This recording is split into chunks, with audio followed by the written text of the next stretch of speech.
Hello बच्चे, कैसे हैं। मैं जो है क्लास 9th का सेकेंड वीडियो आज लेके आ रहा हूँ। इंट्रोडक्शन का सेकेंड पार्ट है। तो इसके पहले हमने आपको नंबर लाइन बनाया था। नंबर लाइन बना के उसमें बहुत सारी बातें बताने की कोशिश किया था वाले वीडियो में। इस वीडियो में आप देखिए किस प्रकार से उसको हम आगे बढ़ा रहे हैं। जैसे आपने क्या किया, सारी नंबर लाइन बनाया, सीधी लाइन बना लीजिए और इसमें आपने इसको जो है 0 लिया, राइट साइड को प्लस लिया था, 1 हो गया था, 2 हुआ, 3 4 डॉट डॉट इनफाइनाइट तक गए थे। और लेफ़्ट साइड में इसी को हमने क्या किया, -1 मान लिया था, -2 -3 -4 ले लिया था। बच्चे एक बात बताइए, इस नंबर लाइन को हम आसानी से समझने की कोशिश किए थे और एक बात हम जानते हैं कि 1 से लेकर जितने भी नंबर थे उसको हमने क्या बताया था, ये क्या होते हैं, ये नेचुरल नंबर होते हैं। ये जबकि आप जानते हैं, आपको पता होगा, इसको नेचुरल नंबर का क्या कहते हैं, पॉजिटिव इंटीजर कह सकते हो। क्या कह सकते हो, ये पॉजिटिव इंटीजर है। ये इसको पॉजिटिव इंटीजर भी कहा जा सकता है या नेचुरल नंबर भी आप कह सकते हो।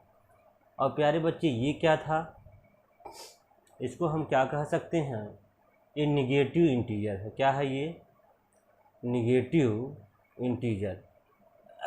ये निगेटिव इंटीजर हो गया। इसको हम पॉजिटिव इंटीजर, आपके मन में चल रहा होगा सर इसका 2 नाम है, मतलब नेचुरल नंबर भी है और पॉजिटिव इंटीजर भी कह सकते हैं। हमने कहा बेटा हाँ, इसको जो है आप पॉजिटिव इंटीजर भी कहा जा सकता है और नेचुरल नंबर तो है ही। और ये साइड का जो है निगेटिव इंटीजर कहते हैं। और सबको, टोटल को अगर बात कहा जाए, इसका एक नाम दे दिया जाए तो ये क्या हो जाएगा, इंटीजर हो जाएगा, है ना। मतलब पूरे को एक साथ अगर बोला जाए तो इसको हम क्या कहेंगे, ये इंटीजर है।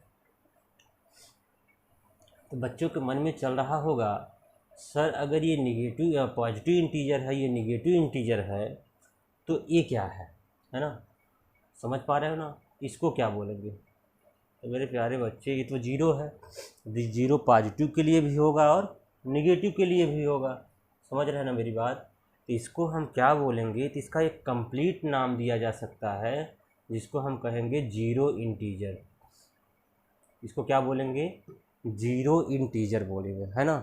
क्यों, क्योंकि 0 ना पॉजिटिव होता है ना निगेटिव होता है। जैसे आप देखो, कोई नंबर ले लो, मान लीजिए x² इक्वल हमने क्या लिया, 4 ले लिया। अगर x² इक्वल हमने 4 लिया तो x की वैल्यू क्या आ जाएगी, +-2। तो x इक्वल क्या मिला, +-2, 2 वैल्यू मिला। समझ रहे ना, मतलब मिला जुला के मैं कहना चाहता हूँ कि अगर ये स्क्वायर है ना, x के जो वेरिएबल के पावर 2 है, तो वेरिएबल के पावर 2 ये बताता है कि इसका 2 सलूशन होगा। मतलब पावर ही आपको बताता है, पावर ये कहता है कि इसका कितने सलूशन हो सकते हैं, 2 सलूशन होंगे। या एक तो प्लस होगा, दूसरा माइनस होगा। अगर मेरे प्यारे बच्चे एक बात बताओ, अगर x² इक्वल 9 कहा जाए तो x इक्वल कितना हो जाएगा, +-3। समझ पा रहे हैं ना। इसी रेशियो में अगर हम आपको बताएं x इक्वल जो है स्क्वायर इक्वल 0 है ना, x² इक्वल 0, तो x इक्वल क्या होगा आप बताओगे। अगर आप सोच पा रहे होंगे तो इसको बताइए कि x² इक्वल 0, तो x इक्वल +-0 होना चाहिए था। होना चाहिए था कि नहीं होना चाहिए था। लेकिन ऐसा नहीं होता है, क्योंकि 0 ना प्लस होता है ना माइनस होता है। 0 अपने आप में जो है परफेक्ट होता है और इसको हम क्या कह सकते हैं, 0 जो है इंटीजर कहा जा सकता है। मेरी बातें आपने समझ पाए। अगर आप इतनी बातें आप समझ लिए हो तो इस नंबर लाइन पे प्यारे बच्चे, अगर कुछ नंबर रिप्रेजेंट करने के लिए मैं आपसे कहूँ कि आप जो है इस पे कुछ नंबर रिप्रेजेंट करिए, कैसे किस प्रकार से कर सकते हो, इस बात की हम बात करेंगे। जैसे आपसे कहा जाए इस नंबर लाइन पे आप जो है देखिए, अगर इसमें कहें कि अगर 0.4 इस लाइन पे आप रिप्रेजेंट करिए तो क्या आप कर सकते हो, कहाँ रहेगा 0.4, मेरी बात आप समझिए, समझने की कोशिश करिए। अगर 0.4 इस पर रिप्रेजेंट करना चाहोगे तो आप कोशिश करिए, अगर कर पाए तो। देखिए कैसे करेंगे इसको, तो आप समझ रहे होते हैं, जब इसको हम फ्रैक्शन में बदलते हैं तो आप ध्यान दीजिएगा, पॉइंट जहाँ होता है उसके नीचे 1 होता है, उसके बाद जितने नंबर होते हैं वो काउंट कर लेते हैं। तो इसका मतलब ये क्या हो जाता है, 4/10 हो जाता है। होगा कि नहीं होगा, ऐसे ही रखते हैं। अगर इसको हम इस प्रकार से करेंगे तो 2 2 जा 4 और 2 5 जा 10, अर्थात 2/5 हो जाता है ना। अगर 2/5 को आप इस नंबर लाइन पे रिप्रेजेंट करना चाहोगे तो आप कैसे इसको करोगे, बात समझिए। तो आप इस प्रकार से करेंगे, जैसे ये ध्यान दीजिए 5 है और ये 2 है ना। तो 5 और 2 है, तो इसका मतलब यहाँ 0 से, यहाँ देख रहे हैं 0 से और यहाँ से 1 के बीच में आप कितना कॉलम कर लीजिएगा, 1 2 3 4 5 आपने बना लिया है ना। तो 5 बना लिया है, तो आप समझ रहे हैं ना, ये जो है जो डिवाइडेशन में जो नंबर है, डिनोमिनेटर में नंबर है, तो इसी नंबर का 0 से 1 के बीच में हमने, जैसे ये देखिए यहाँ से लेकर यहाँ तक के नंबर हमने 0 से 1 है, अब इसके बीच में हमने 1 2 3 4 5 जो है बना लिया। अब कह रहा है 2/5 अगर इसको रिप्रेजेंट करना है तो आप इसको कहाँ रिप्रेजेंट कर देंगे, यहाँ, अर्थात ये 2/5 हो जाएगा। बच्चे समझ पा रहे होंगे आप। अगर मैं तुमसे कहूँ कि 0.5 को इस नंबर लाइन पे रिप्रेजेंट करो तो क्या इसको आप कर पाएंगे, हैं? तो 0.5 को रिप्रेजेंट करने के लिए आपको क्या करना पड़ेगा, आप समझने की कोशिश करिए। यहाँ आप करेंगे कि पॉइंट के नीचे 1 होगा, ये 0 हो जाएगा, तो कितना हो जाएगा, 5/10 हो जाएगा। तो इसको अगर आपको रिप्रेजेंट करना है तो आप ऐसे भी कर सकते हैं। कैसे करोगे बताइए। ये देखिए, ये जो है यहाँ मान लीजिए 0 था, यहाँ 1 था, है ना। अगर नीचे 10 था, है ना बच्चे, अगर 10 है तो इसको आप 10 लाइन करेंगे, 1 2 3 4 5 6 7 8 9 10 है। अब कह रहा है 5/10 करना है, तो ये 1 2 3 4 5 पे काउंट कर लीजिए, यही जो है 5/10 हो जाएगा। अब आप सोच रहेंगे सर इसको तो कैंसिल भी कर सकते थे, तो कितना हो जाएगा, ये हो जाएगा 1/2 हो गया। तो 1/2 भी वही कहता है कि इसका मतलब यहाँ से लेकर यहाँ तक की जो है, मतलब 1 तक की लाइन आप देख रहे हो ना, 0 से 1 तक के बीच की लाइन है। अगर इसका जो है 2 भाग में डिवाइड कर दिए, इसका जो फर्स्ट 1 जो है एक पार्ट है, दूसरा पार्ट है, तो ये पार्ट क्या कहा जाएगा, 1/2। वही इसका भी आधा वही था। तो आप समझ पा रहे होंगे किस प्रकार से आप नंबर जो है लाइन पर कुछ नंबर को रिप्रेजेंट करते हैं, ये बातें आपको पता होनी चाहिए। जैसे 0.41 है, इसको आप क्या कह सकते हो, 10 कर सकते हो। 41 जो है कितना हो जाएगा, 100 हो जाएगा। कोई भी पॉइंट की वैल्यू है, 0.52 है, तो आप क्या कहते हो, पॉइंट के नीचे 1 करते हो, जितना डिजिट होता है उतना 0, 52/100 हो जाता है। तो आप यहाँ से लेकर यहाँ तक के बीच में आप कितनी लाइन खींचेंगे, ऐसे जो है कितना हो जाएगा, 1 के बीच में, प्यारे बच्चे 1 के बीच में 100 लाइन खींचेंगे, इसमें से 52 काउंट करके वही आपका जो है नंबर लाइन सिस्टम हो जाएगा। ये बात आप समझ रहे होंगे। इसी प्रकार से इन सारी बातों को आपको समझना होगा। अगर इतनी बातें आपको समझ में आ जाती है बच्चे, समझ रहे हो ना, तो कुछ बहुत सारे नंबर लाइन को इसको आप नोट करते चलिए। जब आप जो चीज़ें आपको समझ में आ जाए, मेरा मकसद पहले है आपको समझाना, उसके बाद फिर आपको जो समझ में आएगा उसको आप नोट करके जो है रख लीजिए। जैसे आपको हम कुछ और नंबर दे रहे हैं, जैसे हमने आपसे कहा बेटा 22/7 इस नंबर लाइन पे आप रिप्रेजेंट करिए। तो आप सोच रहे होंगे कि 22/7 आप किस प्रकार से यहाँ इसमें कर सकते हैं, है ना।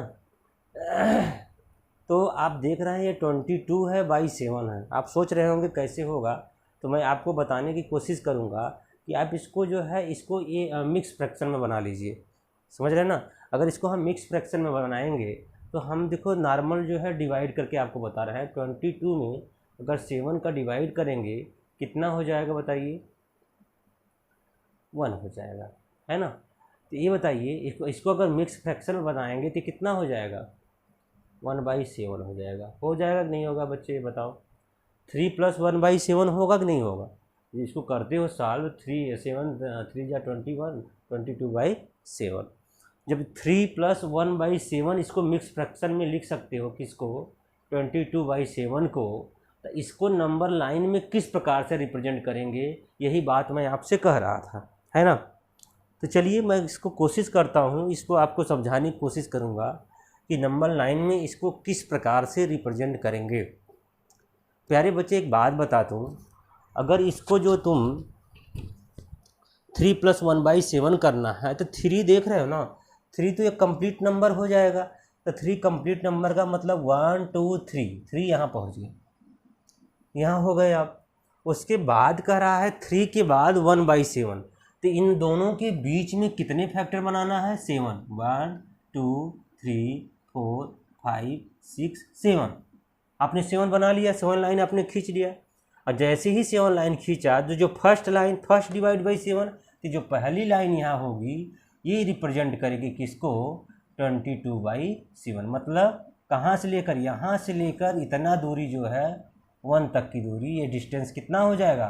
22/7। मैं जो समझाना चाहता हूँ एक्चुअली में, आप इस मेरी बातों को आप समझ रहे होंगे कि आप इस नंबर लाइन पे किस प्रकार से नंबर को रिप्रेजेंट करते हैं।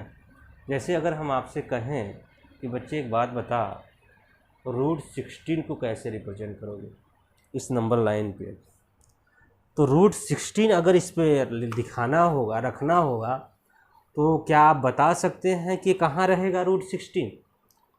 तो आपके मन में चल रहा होगा कि √16 को सर तो ये कहा जा सकता है कि 4 का स्क्वायर कह सकते हैं, अर्थात कितना हो जाएगा? 4। तो सर ये तो एकदम इजी है, अगर इसको 4 रखना है तो आप यहाँ जो है इस पे √16 दिखा सकते हैं। तो आप वो कहेंगे सर ये √16 और 4, तो मैं कहूँगा बेटा √16 और 4 तो एक ही बात है, तो एक ही बात है, तो हम यहाँ रख सकते हैं। इसी रेशियो में अगर हम कहें कि प्यारे बच्चे कि -√16 कहाँ होगा, तो आप जो है सोच रहे होंगे सर एक ही बात है, अगर ये -16 की बात करेंगे तो -4 हो जाएगा, तो -4 कहाँ रिप्रेजेंट होगा? यहाँ होगा। तो यही सारी बातें मैं आपको समझाने की कोशिश कर रहा हूँ कि इसी रेशियो में अगर प्यारे बच्चे एक बात बता, अगर तुमको मिला कि 25 को कहाँ रिप्रेजेंट करेंगे, रूट में अगर 25 है कि कहाँ रहेगा, तो रूट में 25 का मतलब क्या होता है? तो आप कहेंगे रूट में 25 का मतलब ये होगा 5। ये कितना हो जाएगा? 5। तो 5 कहाँ होगा? यहाँ होगा। तो आप मतलब यहाँ जो है रूट जो है 25 इसको भी कह सकते हो। समझ रहे हो मेरी बात को? तो आपके बुक में कुछ इसी प्रकार से क्वेश्चन दिए हुए हैं, मैं आपको बताना चाह रहा हूँ। जैसे अगर वो कह दिया जाए, कहे वो कि हमें ये बताइए सर √2 कहाँ रिप्रेजेंट करेंगे, समझ पा रहे हो ना? √2। तो अब आपके मन में चल रहा होगा कि सर √2 तो समस्या कर देगा, अगर √2 आपको रिप्रेजेंट करना है इस लाइन पे, समझ रहे हो ना? तो आप फिर से मिटा के बनाता हूँ, आप भी कोशिश करिएगा। जैसे अगर आपको कहा जाए कि यहाँ से लेकर 0 है, 1 है, 2 है, ये 3 है, 4 है, इनफाइनाइट तक जा रहा है, ठीक है ना? ये -1 है, -2 है, -3 है, -4 है। जल्दबाजी नहीं है, आपको पेशेंस रखना होगा, है ना? मैथ में एक ही चीज़ बहुत ज़्यादा इम्पोर्टेंट होती है, आपके अंदर कितना पेशेंस है, कितना आप धैर्य है। अगर ये सब चीज़ें आपके अंदर है, मन को शांत रखो, अगर अंदर से आप शांत हैं, किसी चीज़ को समझने में आपको कोई प्रॉब्लम नहीं होगा। तो बच्चे एक बात बता, अगर इसमें √2 कहा जाए तो √2 को अगर यहाँ रिप्रेजेंट करना होगा तो किस प्रकार से करोगे? समझ रहे हैं ना? ये तो समस्या के विषय है √2। अगर एक बात बताओ तो तुम जानते हो √2 का मतलब क्या होता है? अगर √2 का मतलब हमें तुम्हें बताना है तो एक बात बताओ, एक ट्रायंगल तुमको मैं समझाने की कोशिश करता हूँ। ट्रायंगल में पाइथागोरस आपने पढ़ा होगा ना? अगर ये बताइए 0 से लेकर यहाँ तक की लाइन को मैंने 1 मान लिया, 1 मान लिया, अगर ये 1 है और ये जो है मान के चलिए इसको भी 1 है परपेंडिकुलर, है ना। अगर ये 1 है, इस लाइन पे परपेंडिकुलर एक लाइन खींचा और वो 1 यूनिट ये भी है, 1 यूनिट 1 यूनिट, तो हमें आप बताइए कि जो क्या है वो और इसको रख सकते हैं बी, तो जो ओ ए है बच्चे, ओ ए का डिस्टेंस कितना होगा। ओ ए का डिस्टेंस अगर हम आपसे पूछें तो आपने पाइथागोरस की बात भी हमें समझाना पड़ेगा। पाइथागोरस क्या होता है, अगर दो चीज़ें की डिस्टेंस पता होती है और वो जो है क्या होंगे राइट एंगल ट्रायंगल में होते हैं, तो वहाँ हम ये डिस्टेंस पता कर लेते हैं। किस प्रकार से होते हैं आपने जाना होगा कि जैसे रूट के अंदर इसका भी स्क्वायर प्लस इसका स्क्वायर। कुछ बच्चों को लग रहा होगा कि सर थोड़ा जल्दबाजी है, नहीं समझ में आ रही है। आप फिर से मैं आपको वही से सारी बातें समझाने की कोशिश कर रहा हूँ। पाइथागोरस होता क्या है, पहले थोड़ी सी बात आप देख लीजिएगा, क्योंकि आपने जो है 9 से 8 से अगर 9th में आए हैं तो इतनी बातें तो समझ रहे होंगे। मैं समझता हूँ कि ये डिस्टेंस मान के चलो अगर क्या है, अगर यक्स है और ये डिस्टेंस अगर वाई है, तो पाइथागोरस कहता है ये बड़ी लाइन है ना, बड़ी लाइन मतलब ए सी का स्क्वायर इक्वल ए बी का स्क्वायर प्लस बी सी का स्क्वायर, यही होता है प्यारे बच्चे। अगर ए सी का स्क्वायर आप लेते हो तो ए बी का स्क्वायर मतलब यहाँ वाई का स्क्वायर प्लस एक्स का स्क्वायर, अर्थात ए सी इक्वल क्या हो जाता है X square plus Y square. ये है पाइथागोरस। इसका मतलब आप समझने की कोशिश करिएगा, एक का स्क्वायर ये भी 1 का स्क्वायर प्लस 1 का स्क्वायर, अर्थात ये कितना हो जाएगा √2 हो जाएगा, है ना। मेरी बात समझ पा रहे हो। तो इस नंबर लाइन पे किस पे आप थोड़ा सा समझने की कोशिश करिए। ये डिस्टेंस थोड़ा सा हम बड़ा कर देता हूँ, जैसे आपको समझाने में मुझे कोई ज़्यादा प्रॉब्लम ना आए। जैसे ये देखिए, ये मैंने क्या लिया 1 लिया, ये लिया 2 लिया, ये लिया 3 लिया, इसी प्रकार से हम बढ़ा दिए। अच्छा बच्चे एक बात बता दूँ, अगर यहाँ से लेकर यहाँ हमें क्या रिप्रेजेंट करना है √2, इस नंबर लाइन पे √2 कहाँ रहेगा, है ना, उसको कहाँ दिखाओगे, यही चीज़ मैं तुम्हें समझाना चाहता हूँ। बच्चे एक बात बता दूँ, यहाँ से लेकर यहाँ तक का जो डिस्टेंस है 1 यूनिट है।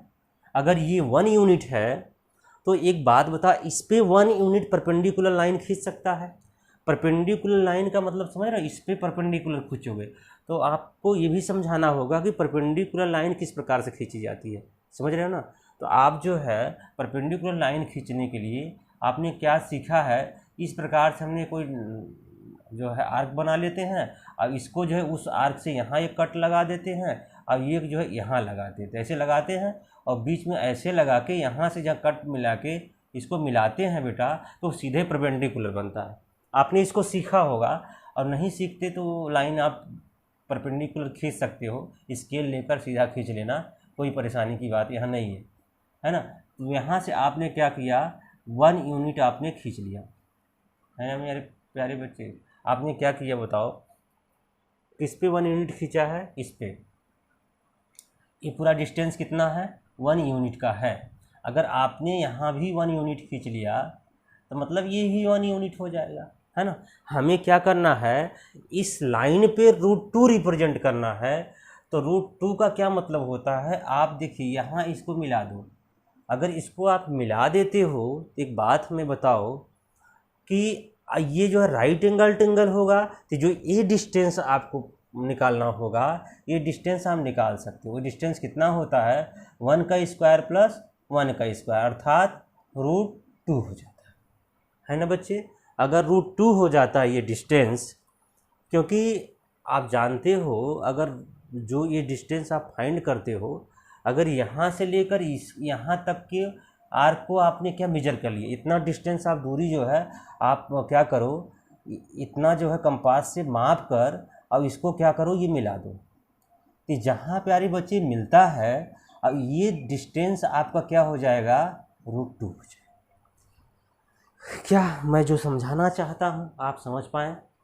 मैं उम्मीद करता हूँ कि मेरी बातें आपको समझ में आ रही होगी, अर्थात आप समझने की कोशिश करिए ये डिस्टेंस होता क्या है। जैसे आप ध्यान दीजिएगा, जैसे हमने कोई एक ट्रायंगल बनाने की कोशिश किया है ना, अगर ये 1 होता है तो ये कितना हो जाएगा n-1 है ना। मतलब अगर इसको आप समझने की कोशिश करिए, ये अगर n है, n से हमेशा ये कम होगा। क्यों? क्योंकि इसका भी स्क्वायर अगर निकालोगे, इसका मतलब n-1 का स्क्वायर और +1, ये हो क्या जाता है, इसको जो है n-1 + 1 मतलब ये हो जाएगा। इसका मतलब आप समझने की कोशिश करिएगा, जो जो डिस्टेंस हमें चाहिए होता है वो हमेशा इससे जो है क्या होगा, देखिए अगर ये जो है 2 होगा, ये अगर 2 होगा, ये कितना हो जाएगा, 2 - 1 हो जाता है। इसी रेशियो में हम फाइंड करते हैं। अगर हम प्यारे बच्चे आपसे पूछें कि मैंने √2 मैंने बताया है, क्या आप √3 बता सकते हो, बना सकते हो? √3 कैसे बनेगा? एक बात बताओ आप, √3 बनाने के लिए हमें क्या करना होगा कि हम आसानी से रूट जो है हम क्या बना लें, 3 बना लें। तो √2 आपको पता हो गया। जब √2 पता हो गया, क्या √3 आप निकाल सकते हो? किस प्रकार से निकालेंगे, ये चीज़ें हमें समझना होगा। तो यहाँ से आप बात को समझिए कि अगर ये √3 यहाँ हमें लेना है, समझ रहे हैं, ये क्या हो जाएगा कि √3 - 1 अर्थात हमें √2 चाहिए। √2 चाहिए अर्थात √2 तुम्हें कहाँ मिला? ये पूरी डिस्टेंस आप देख रहे हो, ये पूरी डिस्टेंस आपका √2 का है ना। अगर ये √2 का डिस्टेंस है अर्थात आप करोगे क्या, इस पे देख रहे हो ना, इस पे एक और परपेंडिकुलर लाइन खींचोगे। ये परपेंडिकुलर लाइन का मतलब आप समझ रहे हो, ये एकदम सीधा है ना, इससे मिला दोगे। अगर इससे प्यारे बच्चे तुम मिला पा रहे हो, मेरी बात आप समझने की कोशिश करिए। तो ये कितना है बताओ, ये √2 है यहाँ से यहाँ तक, और एक यूनिट आपने परपेंडिकुलर एक्स्ट्रा बना लिया। क्या मेरी बात आप समझ पा रहे हैं? इसमें कोई जल्दबाजी नहीं है। मेरी बात अगर आराम से समझोगे, 30 नंबर लाइन पे कोई भी नंबर बहुत आसानी से रिप्रेजेंट कर लोगे, क्योंकि ये आपके सिलेबस में भी है, इसलिए मैं आपको ये बताना चाह रहा हूँ। तो प्यारे बच्चे एक बात बताओ, अगर ये पूरी डिस्टेंस जो है √2 है, अगर वो एक यूनिट यहाँ है, तो ये डिस्टेंस क्या आप फाइंड नहीं कर सकते? आप कहोगे सर बहुत आसानी से हम कर सकते हैं, क्योंकि ये डिस्टेंस फाइंड करने के लिए फिर भी हमें जो है, क्योंकि ये राइट एंगल टेंगल हो जाएंगे, तो यहाँ भी हम पाइथागोरस थ्योरम लगा सकते हैं। जैसे मेरे प्यारे बच्चे ये √2 है ना, और ये कितना है, 1 है, तो अगर इसमें पाइथागोरस लगाओगे ये कितना हो जाएगा, √2 का स्क्वायर + 1 का स्क्वायर। ये क्या देगा बताइए, √2 का स्क्वायर 2 और 1 का स्क्वायर 1 अर्थात √3 दे देगा। तो इसका मतलब ये कितना आ जाएगा, √3 आ जाएगा। तो √3 तो ये डिस्टेंस मिला ना हमें, तो हमें यहाँ √3 नहीं दिखाना है, हमें √3 कहाँ दिखाना है, इस पे दिखाना है। तो ये जो नंबर लाइन है इस पे √3 आप कहाँ दिखाओगे? तो क्या आप समझ पा रहे होंगे? तो हम कंपास पकड़ेंगे और उसको ये मेजर कर देंगे। ये लाइन जब मेजर करके इससे हम क्या करेंगे, ऐसे जो है हम यहाँ मिला देंगे। जब यहाँ मिलाएंगे तो ये जाके जहाँ ऐसे इस प्रकार से मिलेगा, समझ रहे हो ना, ये डिस्टेंस आपका क्या निकल के आएगा, इसी डिस्टेंस को हम √3 कह लेंगे। क्या बच्चे मेरी बात आप तक पहुँच रही है? समझ पा रहे हैं आप मेरी बात को?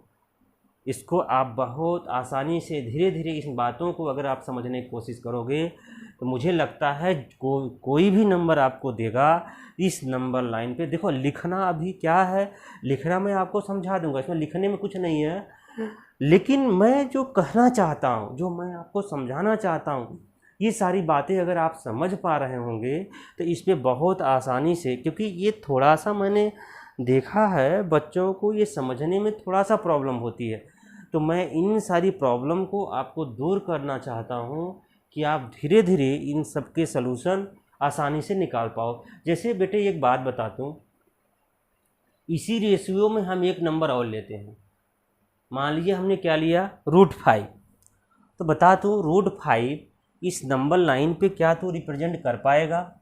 बताओ, तुम्हारे दिमाग में अगर ये चल रहा होगा, सर आपने तो √2 भी बता दिया और आपने √3 भी बता दिया, है ना, ये सारी बातें आपने बताई, मतलब यहाँ से ये 1 था और यहाँ तक की नंबर को, यहाँ से लेकर यहाँ तक हमने √2 बताया और यहाँ तक के नंबर को √3 बताया। तो बच्चे एक बात बता कि हमें √5 चाहिए ना, तो √5 चाहिए तक इसका मतलब क्या होगा कि √5 पता करने के लिए हमें सबसे पहले √4 चाहिए, तब तो √5 करोगे, √4 + 5 इस प्रकार से आप निकालते हो। तो ये बताओ अगर √5 पता करना होगा तो सबसे पहला काम क्या करोगे, √4 निकालोगे। तो जब √4 कैसे मिलेगा, तो √4 एक तरीका तो और है, आपको मैं समझा दूं कि यहाँ से लेकर यहाँ तक जो 2 है इसी को तो हम 4 कह सकते हैं, कह सकते कि नहीं कह सकते बताओ। एक 4 ये हो जाएगा, और उसके बाद जब ये 4 हो जाएगा तो यहाँ से भी आप रिप्रेजेंट कर सकते हो। 4 है, इस पर जो है एक यूनिट रिप्रेजेंट कर दूँ 1, बात समझ पा रहे हो ना। ये पूरी कितनी हो जाएगी, 4 हो जाएगी। अब इसको आप मिला दोगे, आप समझो मेरी बात को, आप इसको अगर आप मिला दोगे तो यहाँ से कितना हो जाएगा, ये √4 है, 1 है, तो ये कितना हो जाएगा √5। यहाँ से करके चाहो तो आप खींच दोगे, यहाँ के नंबर लाइन पे √5 हो जाएगा, है ना।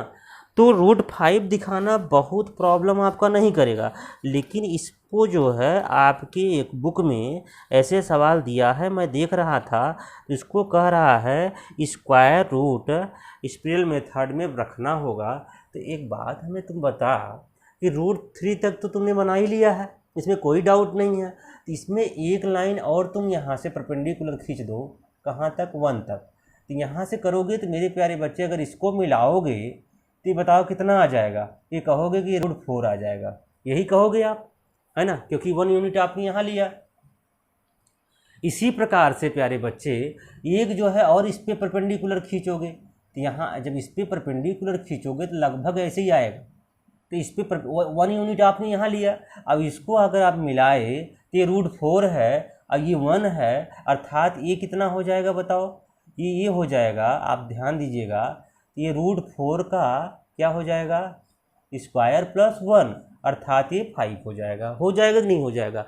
अब इसके बाद इसको आप माप लो, अब मापने के बाद इस प्रकार से आप जो है इस पर मिला दोगे तो ये क्या हो जाएगा, √5 हो जाएगा। तो मुझे उम्मीद है ये जो मैं आपको समझाना चाह रहा था ये आपको मेरी बातें समझ में आ रहा है।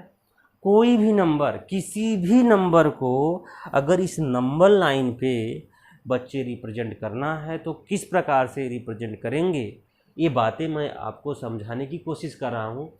आप क्लास 9 के बच्चे हैं तो मेरी कोशिश क्या रहेगी मैं आपको बता दूँ, एक छोटी से छोटी चीज़ें आपको मैं 45 मिनट, 20 मिनट, 15 मिनट, जितना भी मुझे समय मिल पा रहा है वीडियो बना के आप तक पहुंचाने की कोशिश करूंगा। और इस हमारे जो है चैनल को, हमारे चैनल को जो है सब्सक्राइब कर लो, जिससे मैं जो कहना चाहता हूं कि टेक्नोलॉजी के माध्यम से आप तक पहुँचे और आप इन सब सारी बातों को समझें और अपने लाइफ में आगे बढ़ें, यही हमारी कोशिश है। तो प्यारे बच्चे मैं आज के वीडियो यहीं समाप्त करता हूँ। इसके बाद में आपका जो एक्सरसाइज है, तो एक्सरसाइज का नेक्स्ट वीडियो हम लेके आ रहे हैं बहुत जल्द। तो आप इन सारे जो इनसे रिलेटेड क्वेश्चन है नंबर लाइन पे, आप कोशिश करिए, करते रहिए, मेहनत करिए, ठीक है।